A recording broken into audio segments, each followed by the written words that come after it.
What's up, guys? Welcome back to the channel. My name is Phil Sarpal and this is Phil's Guide to PsyD. This channel is dedicated to all things clinical psychology. If you are interested in clinical psychology, if you are applying a clinical psychology program, or if you are already in a clinical psychology program, this channel is dedicated towards you. Now, the topic that we're going to talk about today is a very important topic in my opinion, and it is the topic of self-care. And self-care to me is such an important thing. It's part of what I do. Specifically, we're going to talk about why you should practice self-care before starting a clinical psychology program. And if you're already in a clinical psychology program, why you should start even in your program. I'm not going to go into all the details in this video about the science and the evidence and the research behind self-care and why it's so vital and why it's important for your body, your mind, and your spirit. But I can definitely leave down some links below for you to check out the science behind self-care.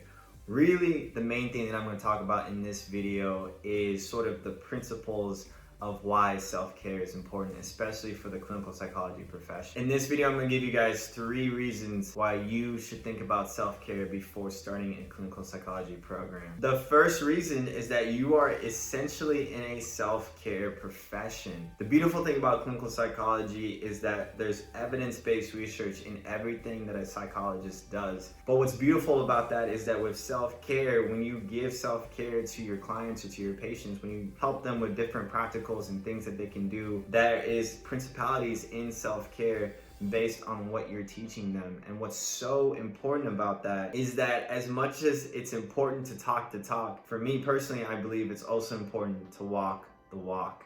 Other doctoral students and even other clinical psychologists have told me that their clients sometimes can tell when they are not taking care of themselves as therapists. And I think that is such an interesting thing, that a client can be able to tell whether you are stressed out, whether you are anxious, whether you are not taking care of yourself. And so the premise of self-care should be the more that you practice self-care, I believe the better that you can help your clients, the better you can relate to what they're going through and also helping them with what they're going through in turn. And that's really the biggest thing for me, is that practicing self-care before a clinical psychology program, during a clinical psychology program, and after your program is going to help you to resonate and to be present with those clients, that you're going to be able to be more attuned to their feelings, their emotions, their thoughts, their stresses, their anxieties, but you're also walking the walk in your own life. And I think that is going to reflect in how you talk to your clients and how you're with and present with them. The second reason, or the second principle that I believe of why you should focus on self-care is that it actually might help you prevent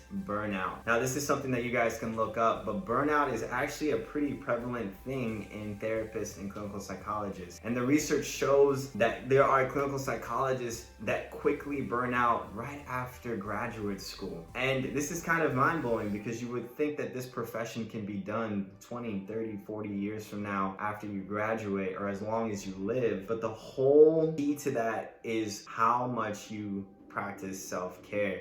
I'm not gonna lie, there's other videos that I've talked about how hard clinical psychology graduate school can be, and how much you have to basically just juggle with classes and research and dissertation and practicum and internship and applications and all the different things that you have to do. And if you are not practicing self-care, it's very easy for those things to become overwhelming, and it's very easy for you to become unproductive and frustrated with the results that you're putting into those things. I always think about it as, if you're not practicing self-care during your grad school and you're overly stressed, overly anxious, by the time that you start your career, you've already set negative patterns and habits for yourself that are not going to set yourself up for success. And that leads me to my third point, which is you're going to thank yourself later. I'm going to be honest with you guys. Sometimes self-care can feel impractical.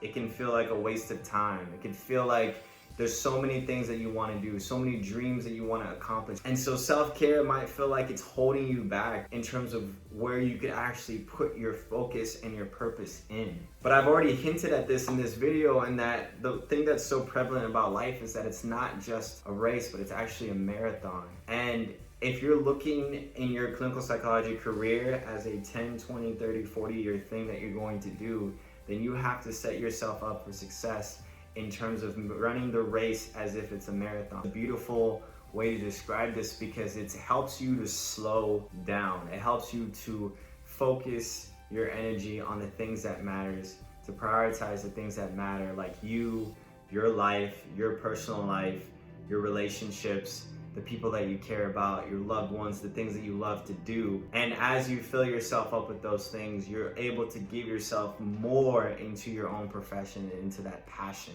Slowing down keeps you focused on your purpose. It keeps you consistent. It keeps you energized, but it also helps you enjoy the journey. And that's what I want to leave you guys with today, is that clinical psychology is a journey, and it's something that you can enjoy.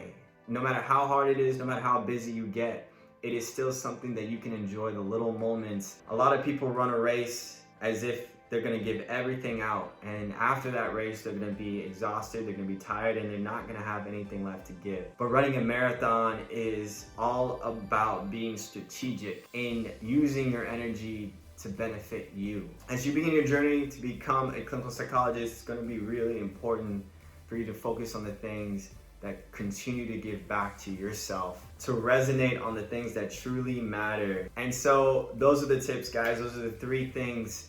Number 1 is that you are in a profession that is all about evidence-based self-care, essentially. And so it's gonna be important for you to not just talk the talk, but also walk the walk. The second reason is that it's going to help prevent burnout in your program as well as in your career. And the third reason is that you're gonna thank yourself later. You're gonna thank yourself later because you're gonna have positive images and memories of your time in clinical psychology. And I think that's what's beautiful about that, is because you took the time to slow yourself down, to enjoy those little moments, and to resonate on the transformation that it was bringing you. And to me, that's what self-care is all about. So if you guys like this video, definitely give it a thumbs up, subscribe to the channel, and I will see you guys in the next video.